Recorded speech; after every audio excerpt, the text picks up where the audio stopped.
حضرت عمر رضی اللہ تعالی عنہ نے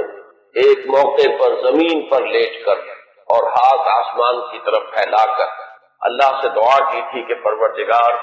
میری ذمہ داریاں بہت بڑھ گئیں، اب میرے اعضاء میں ضعف ہے، میں کمزوری محسوس کر رہا ہوں، رعیت بہت بڑھ گئی ہے جس کی ذمہ داری ہے، تو مجھے تو اپنے پاس بلا لے اور اٹھا لے اس سے پہلے کہ میں اپنی ان ذمہ داریوں کے بارے میں مسئول بن جاؤں اور ان کا حق ادا نہ کروں۔ تو روایات میں آتا ہے کہ اس کے بعد چند ہی دن اس دنیا میں انہوں نے بسر کیے ہیں، اس کے بعد یہ قاتلانہ حملہ ہوا۔ 3 دن آپ زندگی اور موت کی کشمکش میں مبتلا رہے۔ ابو لولو فیروز ایک مجوسی ایرانی غلام تھا، حضرت مغیرہ ابن شعبہ کا رضی اللہ تعالی عنہ۔ حضرت عمر نے خاص قاعدہ بنایا ہوا تھا، غیر مسلموں کے مدینے میں داخلے پر پابندی تھی۔ حضرت مغیرہ ابن شعبہ نے خاص طور پر سفارش کر کے حضرت عمر سے اجازت حاصل کی ابو لولو فیروز کے لیے کہ اسے مدینے میں آ کر کام کرنے کی اجازت دی جائے، اس لیے کہ وہ بہت سے فنون سے واقف ہے۔ حضرت عمر نے اجازت دے دی۔ چند دنوں کے بعد وہ فریادی بن کر حاضر ہوا حضرت عمر رضی اللہ تعالیٰ عنہ کی خدمت میں کہ میرے آقا جو ہے حضرت مغیرہ ابن شعبہ رضی اللہ تعالیٰ عنہ وہ مجھ سے بہت زیادہ ٹیکس وصول کرتے ہیں، یعنی یہ معاملہ تھا کہ جو غلام ہوتے تھے وہ اپنا کام کرتے تھے لیکن اپنی آمدنی میں سے ایک حصہ وہ اپنے ان آقاؤں کو دیتے تھے کہ جن کی وہ غلامی میں تھے۔ تو حضرت مغیرہ ابن شعبہ نے جو مقدار مقرر کی 2 درہم روزانہ، اس پر اس نے احتجاج کیا کہ یہ بہت زیادہ ہے۔ حضرت عمر رضی اللہ تعالیٰ عنہ نے اس سے سوال کیا کہ تم کیا کیا کام جانتے ہو؟ جب اس نے گنوائے کہ میں یہ کام جانتا ہوں، تو حضرت عمر نے فیصلہ کیا کہ پھر یہ 2 درہم روزانہ زیادہ نہیں۔ اس پر وہ بہت غضبناک ہوا۔ حضرت عمر نے بھی اس سے ایک فرمائش کی کہ میرے لیے ایک ایسی چکی بنا دو جو ہوا سے چلتی ہو اور وہ آٹا پیسے۔ تو اس نے اسی غصے میں یہ کہا کہ ہاں آپ کے لیے تو میں ایسی چکی بناؤں گا جس کی یاد رہتی دنیا تک باقی رہے۔ اس پر حضرت عمر نے جب وہ چلا گیا تو جو لوگ مجلس میں حاضر تھے ان سے آپ نے فرمایا کہ یہ شخص مجھے قتل کی دھمکی دے گیا ہے۔ لیکن نوٹ کیجئے کہ اسلام نے جو نظام دیا ہے نوع انسانی کو، وہ نظام جو محمد الرسول اللہ صلی اللہ علیہ وسلم نے عطا فرمایا، اور جیسا کہ میں نے بارہا عرض کیا ہے کہ اگر اس کو پوری طرح شباب میں دیکھنا ہو، للی ان بلوم جسے کہتے ہیں انگریزی میں، ایک پھول پوری طرح کھل گیا، اگر وہ نظام اس کیفیت میں آپ دیکھنا چاہیں تو وہ در حقیقت خلافت عمر فاروق کا دور ہے رضی اللہ تعالی عنہ۔ وہ تمام خصائص، وہ تمام برکات جو اس نظام میں ہیں، نظام عدل اجتماعی، وہ اپنے نقطۂ عروج پر نظر آتے ہیں حضرت عمر فاروق رضی اللہ تعالیٰ عنہ کے عہد خلافت۔ اسی نظام کا ایک پہلو یہ بھی ہے کہ انسان طبعاً آزاد ہے، اس کی آزادی پر کوئی قدغن، کوئی بندش بغیر کسی ثبوت کے نہیں لگائی جا سکتی۔ خود حضور صلی اللہ علیہ وسلم کے زمانے کا ایک واقعہ ہے کہ کسی شخص کو، مدینے کے کسی شخص کو کسی شبہ میں گرفتار کیا گیا۔ حضور خطبہ دے رہے تھے کہ ایک شخص نے کھڑے ہو کر کہا کہ میرے پڑوسی کو کس جرم کی پاداش میں گرفتار کیا گیا۔ حضور نے اعراض فرمایا، اس کی بات کا نوٹس نہیں دیا، دوسری طرف آپ نے رخ کر لیا، وہ ادھر پھر آ گیا، اس نے پھر سوال کیا، تو حضور نے فوراً حکم دیا کہ اس کو رہا کر دیا جائے۔ یعنی یہ کہ اگر کوئی ثبوت موجود نہیں ہے تو معلوم ہوا حضور صلی اللہ علیہ وسلم کے اس طرز عمل سے کہ پھر واقعتاً اس کو گرفتار رکھنا، اسیری میں رکھنا، محبوس رکھنا پھر یہ صحیح نہیں ہے، بلکہ اس کو رہا کر دیا جانا چاہیے۔ یہی معاملہ ہمیں نظر آتا ہے اپنی اس آخری تکمیلی شان میں کہ حضرت عمر یقین کے ساتھ یہ بات کہہ رہے کہ یہ شخص مجھے قتل کی دھمکی دے گیا ہے، اور عمر فاروق رضی اللہ تعالیٰ عنہ کوئی عام انسان نہیں، 10 برس سے زائد عرصہ ہو چکا ہے کہ اسلام کی چکی جو چل رہی ہے تو اس کے مرکز جو ہے اس کے، جیسے کہ میں نے مثال دی تھی کہ حضرت علی رضی اللہ تعالیٰ عنہ نے جب ایک موقع پر فارس کے محاذ پر، ایران کے محاذ پر صورتحال کچھ مخدوش ہو گئی تھی تو حضرت عمر نے یہ ارادہ کیا تھا کہ وہ خود محاذ پر جائیں اور مسلمان افواج کی کمان خود کریں، تو حضرت علی نے مخالفت کی اور انہوں نے مشورہ دیا تھا اور یہ الفاظ فرمائے تھے کہ آپ کا اپنی جگہ سے ہل جانا یہ تو پورے اس نظام کے درہم برہم کرنے کا سبب بن سکتا ہے۔ اور یہی تشبیہ دی تھی کہ چکی اسی وقت تک چلتی ہے جبکہ اس کی وہ کلی اپنی جگہ پر قائم رہے۔ تو آپ کی مثال تو اس پورے نظام کے لیے اس کلی کی، تو 10 برس تک وہ چکی جو ہے گھوم رہی تھی اسی شخصیت کے گرد، اور کتنے فتوحات کا دائرہ کہاں سے کہاں تک پہنچا تھا۔ اتنی بڑی کوئی سلطنت اس سے پہلے تاریخ انسانی میں کبھی وجود ہی میں نہیں آئی تھی، لیکن یہ کہ اس کے باوجود کہ اتنی عظیم سلطنت کے ذمہ دار ترین فرد ہیں حضرت عمر، میں حاکم کا لفظ استعمال نہیں کرنا چاہتا اس لیے کہ یہ لفظ بھی ہمارے اس نظام عدل اجتماعی کے ساتھ مناسبت نہیں رکھتا، نہ وہ حاکم تھے نہ حکمران تھے، وہ تو سید القوم خادمہم کی کامل مثال جو ہو سکتی ہے وہ حضرت عمر فاروق ہے رضی اللہ تعالیٰ عنہ۔ لیکن یہ کہ اس نظام کی ذمہ دار ترین شخصیت ہے حضرت عمر، لیکن انہوں نے اپنے حفاظت کا کوئی اہتمام نہیں کیا، کوئی باڈی گارڈ کا انتظام نہیں کیا، دوسری طرف یہ کہ اس شخص کو قید نہیں کیا، اسے مدینے سے شہر بدر نہیں کیا، بلکہ یہ کہ چونکہ یقین ہے اس بات پر کہ زندگی اور موت اللہ کے ہاتھ میں ہے، لہذا وہ ہمیں نظر آتا ہے کہ ایک طرف توکل اس کی یہ شان ہے، اسی طرح فراست کا یہ عالم ہے کہ اس کے اس جملے کی بات آپ نے پالی ہے کہ یہ مجھے قتل کی دھمکی دے گیا ہے۔ تیسری طرف اسلامی نظام میں لوگوں کی آزادی کا جو عالم ہے وہ نمایاں ہو رہا ہے، ایک ایسے شخص کو جس کے بارے میں شک ہے اس کو گرفتار نہیں کیا جا رہا، اس کے خلاف کوئی تعلیمی کارروائی نہیں ہو رہی۔ بہرحال اس شخص نے چند ہی دن کے بعد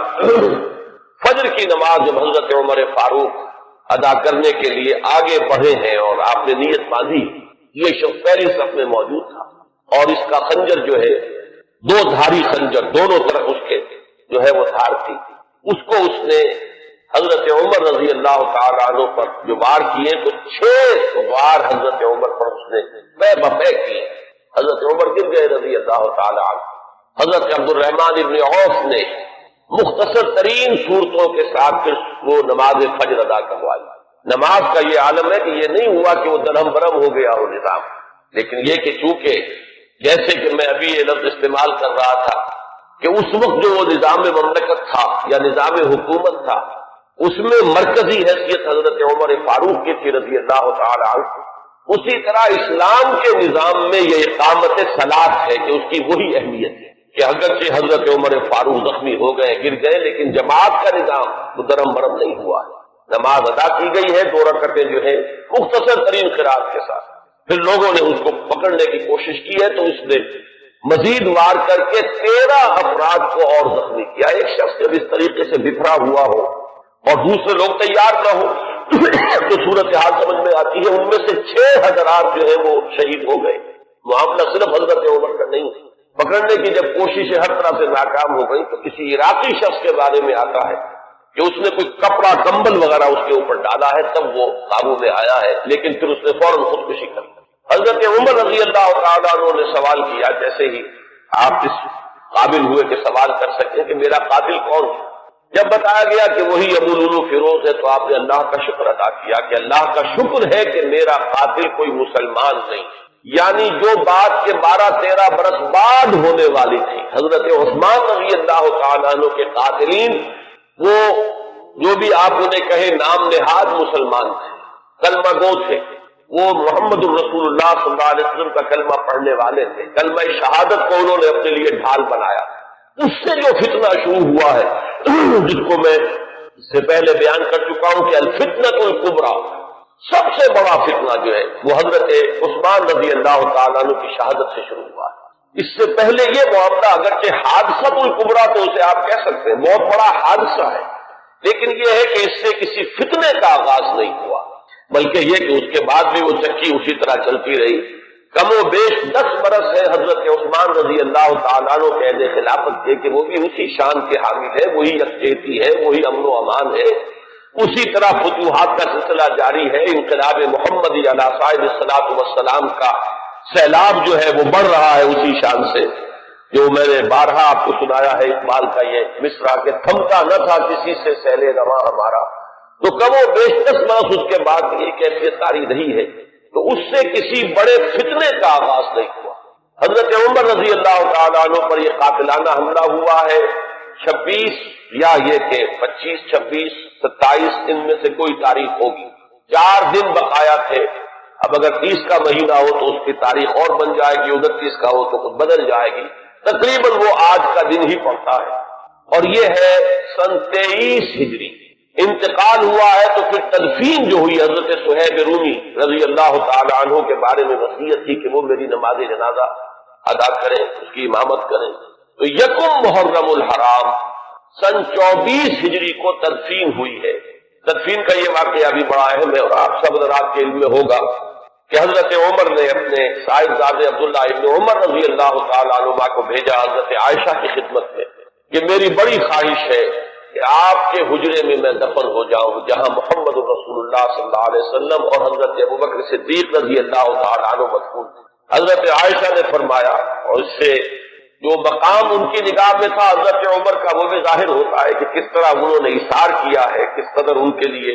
یہ مرحلہ کٹھن ہوگا فیصلے کا کہ اس حجرے میں صرف ایک قبر کی جگہ اور. حضرت عائشہ نے فرمایا ام المومنین رضی اللہ تعالی عنہا کہ یہ جگہ میں نے اپنے لیے مخصوص کی ہوئی تھی, میں چاہتی تھی کہ میں خود یہاں دفن ہوں, اور اس میں کوئی حرج نہیں تھا اس لیے کہ حضور دفن تھے وہاں,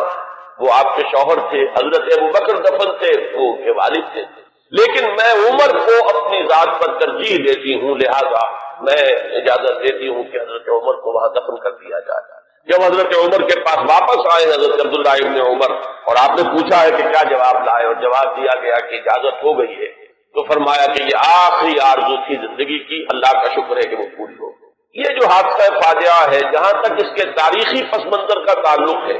وہ میں نے بارہا بیان کیا ہے, اور وہ در حقیقت سمجھ میں آتا ہے فلسفہ انقلاب کی روشنی. اگر فلسفہ انقلاب سامنے ہو تو یہ تمام واقعات جو ہے آئسولیٹڈ ایونٹس کی حیثیت سے پھر سامنے نہیں آتے, علیحدہ علیحدہ واقعات اور حوادث نہیں ہے, بلکہ یہ کہ ان کے مابین ایک ربط جو ہے وہ سامنے آ جاتا ہے. یہی فرق ہے تاریخ اور فلسفہ تاریخ. تاریخ اپنی جگہ ایک شعبہ علم ہے, اور فلسفہ تاریخ اپنی جگہ ایک مستقل فن ہے. تاریخ میں واقعات جو ہے وہ پیش نظر ہوتے ہیں, اور فلسفہ تاریخ جو ہے وہ ان واقعات کا پس منظر, ان کے اسباب و علل, ان کے عواقب و نتائج, پھر ان کے مابین ربط اور تعلق جو ہے وہ ان کو تلاش کرتا ہے. ظاہر بات ہے کہ اس دنیا میں جو حوادث رونما ہوتے ہیں, جو واقعات ہیں, کوئی نہ کوئی ان کے اسباب کا سلسلہ ہوتا ہے. کہ جیسے آپ کو معلوم ہے کہ فساد خون ہے تو پھوڑا کہیں ادھر نکل آیا, کہیں ادھر نکل آیا, کہیں ٹانگ پہ نکل آیا, کہیں بازو پر نکل آیا, تو وہ علیحدہ علیحدہ پھوڑے نظر آتے ہیں. لیکن یہ کہ ایک طبیب جانتا ہے کہ در حقیقت یہ ایک ہی مرض ہے جس کا کہ یہ ظہور ہو رہا ہے, سبب ایک ہے, یہ سلسلہ اندر جو ہے جڑا ہوا ہے. تو فلسفہ انقلاب کے حوالے سے جو باتیں میں بارہا عرض کر چکا ہوں, میرا اصل میں آج کا اصل موضوع وہ نہیں ہے. میں آج تو اذکار فاروقی رضی اللہ تعالی عنہ, حضرت عمر کی سیرت کے بعض پہلو اور ان کی عظمت کا کچھ بیان کرنا چاہتا ہوں. اور اس کے لیے بھی آج کی میری تقریر جو ہے بالکل مختلف ہوگی کہ میں باضابطہ یہ کتاب لے کر آیا ہوں, تاریخ الخلفاء سیوطی کی رحمہ اللہ, اور اس سے میں کچھ احادیث, کچھ روایات پڑھ کر سنانا چاہتا ہوں, تاکہ صرف وہ ایک ہوائی قسم کی بات نہ ہو جس کے بارے میں یہ گمان کیا جائے کہ یہ کسی خطیب کی خطابت ہے یا کوئی لفاظی ہے, بلکہ الفاظ سامنے آئے جو محمد الرسول اللہ صلی اللہ علیہ وسلم نے فرمائے یا جو اور دوسرے صحابہ کرام نے حضرت عمر کی شان میں بیان کیے ہیں. تو میں باضابطہ آج وہ عبارتیں آپ کو پڑھ کر سناؤں گا, لیکن اس وقت میں چند منٹوں میں دوہرا دیتا ہوں کہ وہ فلسفہ انقلاب کے حوالے سے بات کیا ہے کہ وہ اگر سامنے ہو تو یہ تمام واقعات جو ہے بالکل ایک سلسلے کی کڑیاں نظر آئیں. یہ میں نے بار عرض کیا ہے کہ انقلاب جو ہے اس کا خاصہ یہ ہے کہ پہلے وہ کسی ایک ملک میں آتا ہے, اور ایک بڑی جان گسل ایک جد و جہد ہے, اور بڑی طویل ایک جد و جہد ہے جس کے بعد انقلاب آتا ہے. اس لیے کہ انقلاب کے معنی چہروں یا ہاتھوں کا بدلنا نہیں ہے, بلکہ نظام کا بدلنا ہے. نظام جب بدلتا ہے تو جو سابق نظام کے اندر جن لوگوں کے مفادات وابستہ ہوتے ہیں, جن کا ویسٹڈ انٹرسٹ ہوتا ہے, وہ کبھی یہ برداشت نہیں کرتے ایک طبقے کی حیثیت سے کہ ان کے مفادات پر کوئی زد پڑے. وہ اسٹیٹس کو چاہتے ہیں کہ جیسا ہے ویسا رہے, اس میں کوئی تبدیلی بنیادی طور پر اس نظام میں نہ آئے. یہ تو ہو جائے کوئی حرج نہیں کہ ایک چچا نہیں تو بھتیجا آ جائے, بھتیجا نہیں تو چچا آ جائے, ایک بھائی نہیں دوسرا بھائی پر سر اقتدار آ جائے, ایک جاگیردار نہیں دوسرا جاگیردار آ جائے, بہرحال وہ اپنا ہی بھائی بند ہے. وہ جاگیرداروں کے مفادات ہی کو پیش نظر رکھے گا، ایک سرمایہ دار نہیں دوسرا سرمایہ دار آ جائے تو یہ تو ہو جائے کوئی حرج نہیں کہ گاؤ رفت اور خر آمد یا خر رفت و گاؤ آمد، اس میں کوئی حرج نہیں، لیکن تو بنیادی تبدیلی نہ ہو۔ انقلاب بنیادی طور پر نظام کو بدلتا ہے، لہذا بڑی زبردست جدوجہد اور کشمکش کے بعد یہ انقلاب دنیا میں آتا ہے۔ اس کے 6 مراحل میں نے بارہا بیان کیے۔ آخری چیز جو ہوتی ہے وہ یہ ہے کہ جب مخالف انقلاب قوتیں یہ دیکھتی ہیں کہ اب ہمارا بس نہیں چل رہا، یہ انقلاب تو اب جیسے آپ آج کل ایک الفاظ عوامی نعرے کے طور پر سنتے کہ آوے ہی آوے، کہ اب تو نظر آ رہا ہے کہ انقلاب تو آئے گا، اس کا کوئی راستہ روکنے والا نہیں ہے، تو آخری حربہ ان کا یہ ہوتا ہے کہ اس وقت وہ کونوں کھجروں میں دبک جاتے ہیں اور منتظر رہتے ہیں کہ پھر کبھی کوئی موقع آئے، کوئی بہت ہی مناسب موقع، کوئی اپارچن مومنٹ کہ اس پر پھر ہم ضربے کاری دوبارہ لگائیں، اس وقت دبک جاؤ، اس وقت جو ہے اپنے سر نیچے کر، اس کو کہتے ہیں کاؤنٹر ریولیوشنری موومنٹ۔ تو حضور صلی اللہ علیہ وسلم کی 20 سالہ جدوجہد کے نتیجے میں جب عرب میں انقلاب کی تکمیل ہو گئی تو مخالف انقلاب قوتوں نے بھی اس وقت جو ہے گردن جھکا دی، وہ منتظر تھے کہ پھر کوئی موقع آئے تو ہم کھڑے ہو جائیں اور پھر اس انقلاب کو ناکام کریں۔ یہ در حقیقت ہوا ہے پھر سیرت خلافت ابوبکر صدیق رضی اللہ تعالیٰ عنہ کے زمانے، حضور کا انتقال ہوا، مسلمانوں کے دل زخمی تھے، مسلمانوں کا مورال ظاہر بات ہے، اس کا آپ تصور کیجئے کتنا جو ہے اس وقت تو مجروح ہو چکا تھا۔ اس وقت پھر یہ قوتیں ابری ہے، ایک طرف تو نئے مدعیان نبوت کھڑے ہو گئے اسلام کی بیخبنی کے لیے، دوسری طرف زکوٰۃ کے مانعین منکرین زکوٰۃ کا مطلب یہ نہیں کہ انہوں نے زکوٰۃ کا انکار کیا تھا، صرف یہ کہتے تھے کہ ہم حکومت کو ادا نہیں کریں گے، اپنے طور پر کریں گے۔ یہ دو قوتیں جو ابری ہیں دونوں کے دونوں اندرون ملک عرب سے ابری ہیں، کوئی باہر کی قوت اس میں نہیں تھی بلکہ اندرون ملک عرب، کیونکہ ابھی تک انقلاب کی تکمیل بھی تو عرب ہی کی حد تک ہوئی تھی، تو جو مخالف انقلاب قوتیں وہ بھی وہیں سے ابری۔ حضرت ابوبکر صدیق رضی اللہ تعالیٰ عنہ کے مناقب کا یہ بہت اہم بات ہے کہ ایک آئرن ول کے ساتھ، ایک آہنی عظیمت کے ساتھ، بلکہ یوں کہیے کہ کوہ ہمالیہ جیسی عظیمت کے ساتھ انہوں نے مقابلہ کیا اور ان تمام مخالف انقلاب تحریکوں کو اور قوتوں کو کچل کر اور پھر انہوں نے ذمہ داری جو ہے سنبھالی حضرت عمر فاروق کو، اور بہت جلد وہ تو اللہ تعالیٰ کے حضور میں اور محمد رسول اللہ صلی اللہ علیہ وسلم کی رفاقت کے لیے وہ آخرت میں روانہ ہو گئے۔ اب جو دور آیا ہے جس کا آغاز حضرت ابوبکر کے زمانے میں ہوا تھا، ویسے تو یہ کہ غزوہ تبوک اور غزوہ موتا حضور کی حیات طیبہ میں ہوئے ہیں، لیکن ابھی تک کوئی فتوحات کا دائرہ جو ہے حضور کے زمانے میں نہیں تھا۔ حضرت ابوبکر کے زمانے میں فتوحات کا معاملہ شروع ہوا، شام میں پیش قدمی ہوئی، کچھ عراق کے اندر بھی پیش قدمی ہوئی۔ یہ شام عرب، عراق عرب اصل میں یہ عرب ہی کے ملک کے حصے ہیں جن پر کے چونکہ زرخیز علاقے تھے تو اس وقت کی 2 سپر پاورز نے قبضہ کیا ہوا تھا۔ شام عرب پر قبضہ تھا سلطنت روما کا اور عراق عرب پر قبضہ تھا سلطنت فارس کا، تو اصل میں تو یہ عرب علاقے تھے۔ بہرحال حضرت ابوبکر صدیق کے زمانے میں فتوحات ہوئی، کچھ شام میں کچھ عراق میں، پھر اصل جو فتوحات کا سیلاب تھا وہ حضرت عمر کے زمانے میں آگے آیا ہے، اور اس میں آپ کو معلوم ہے پورا شام فتح ہوا، پورا ایران فتح ہوا اور کہاں سے کہاں تک حدود پہنچ گئے۔ اب جو مخالف انقلاب قوتیں ابری ہیں ظاہر بات ہے کہ وہ اب بیرون سے تھی، ایک اندرون سے سازش، یہودی سازش عبداللہ ابن سبا کی، اور دوسری طرف یہ کہ عجمی انتقام،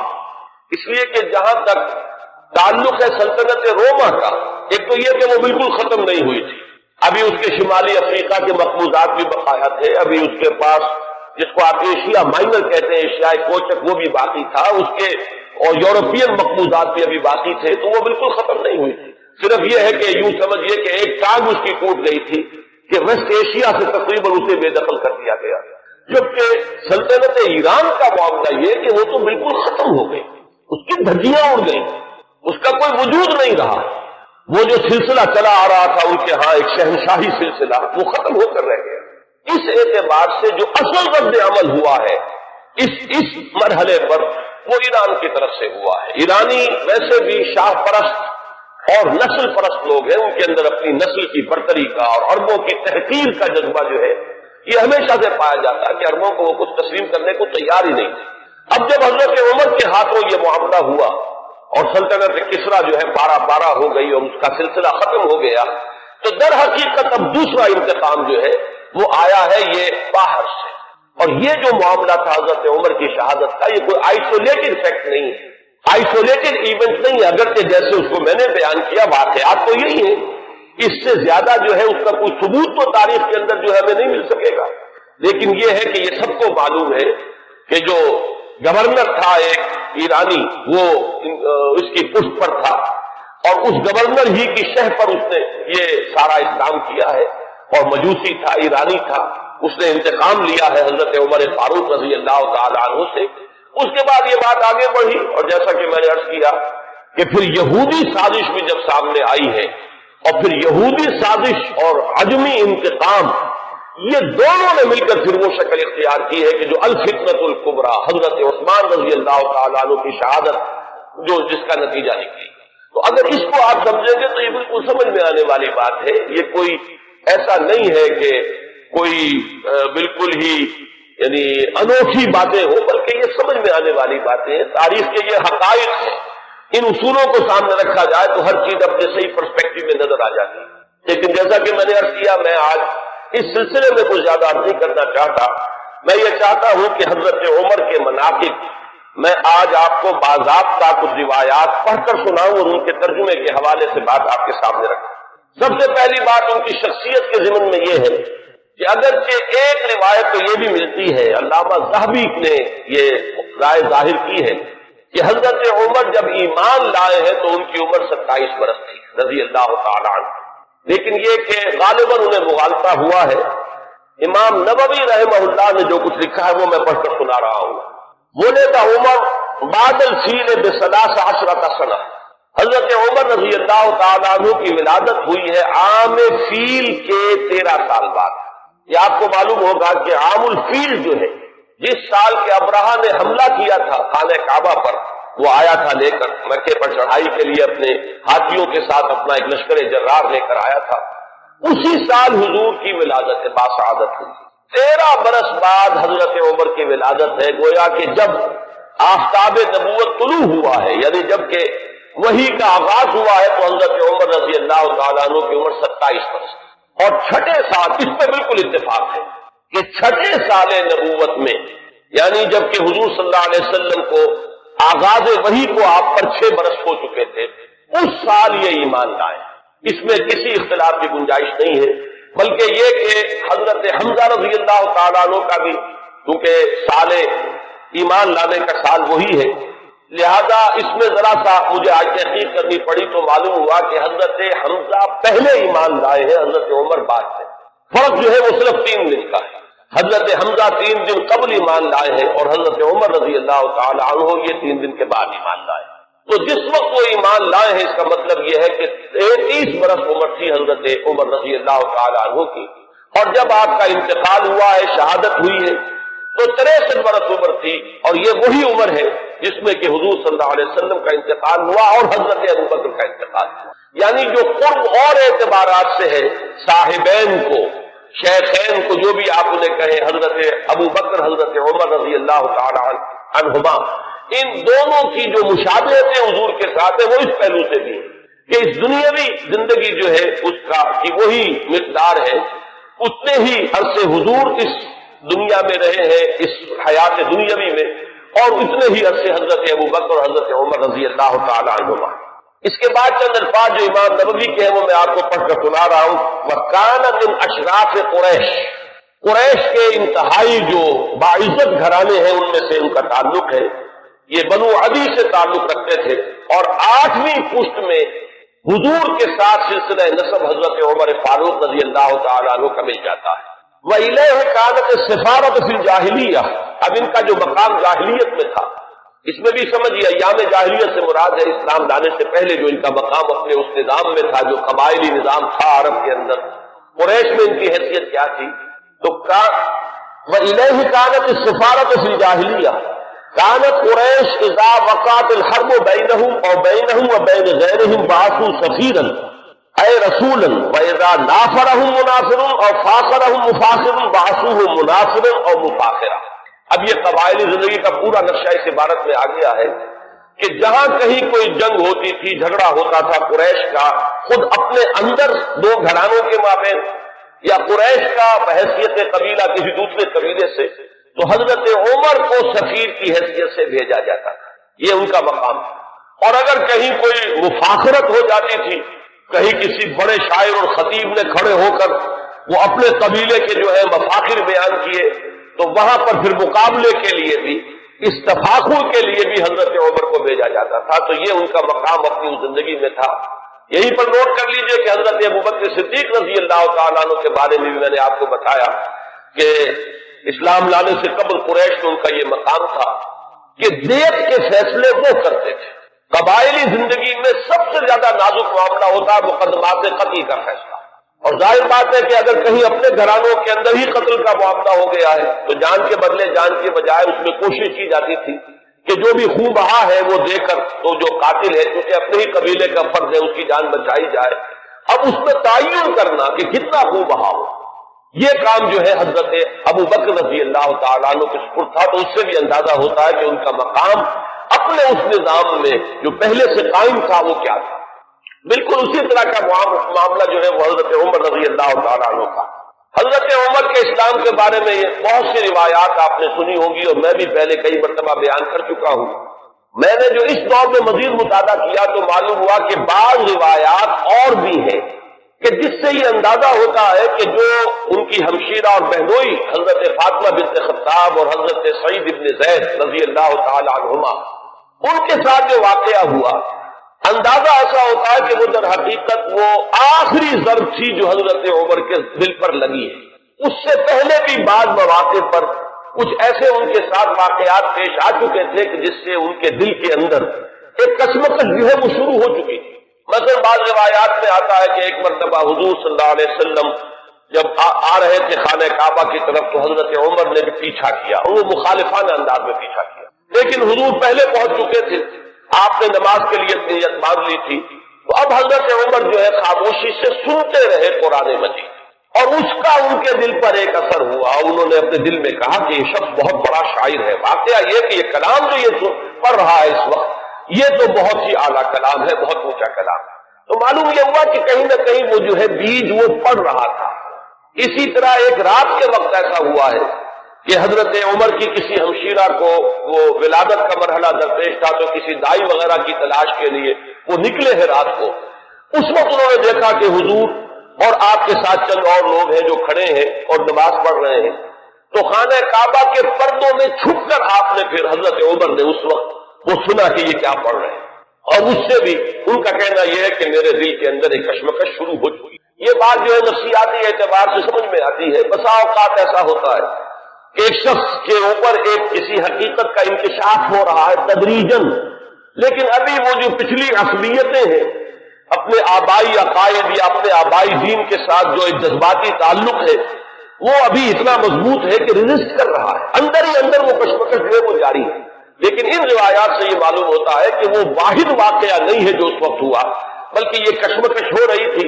وہ آخری بات جو ہے جسے میں تشبیہ کہا کرتا ہوں کہ غبارے کو پھاڑنے والی چیز جو ہے وہ تو وہی واقعہ ہے جو حضرت فاطمہ کے ساتھ یعنی ان کے ہمشیرہ کے ساتھ پیش آیا ہے، ان کے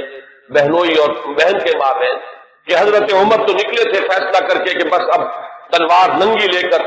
کہ حضور کا میں خاتمہ کر کے گھر واپس آؤں گا، اور جو ہونا ہے ہو لے۔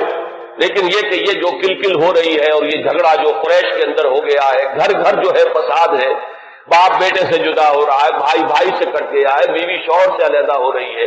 تو یہ فساد ہم کب تک برداشت کریں گے؟ تو جو اس فساد کا سبب ہے اس کو ختم کر دیا جائے، پھر دیکھا جائے گا جو ہوگا۔ یہ جو میں کہہ رہا ہوں جو دیکھا جائے گا جو ہوگا، اس میں بھی جب تک قبائلی پس منظر سامنے نہ ہو یہ بات سمجھ میں نہیں آئے گی کہ جو چیز انہیں روک رہی تھی حضور کے خلاف اقدام کرنے پر قریش کو، کفار قریش کو، وہ یہی بات تھی کہ حضور کا جو گھرانہ ہے بنی ہاشم وہ حضور کے پشت پر تھا، اور قبائلی زندگی میں یہ ہوتا ہے کہ اب عقیدہ جو ہے بہرحال بنو ہاشم کے فرد ہے اور خاندان کی حمایت حاصل ہے۔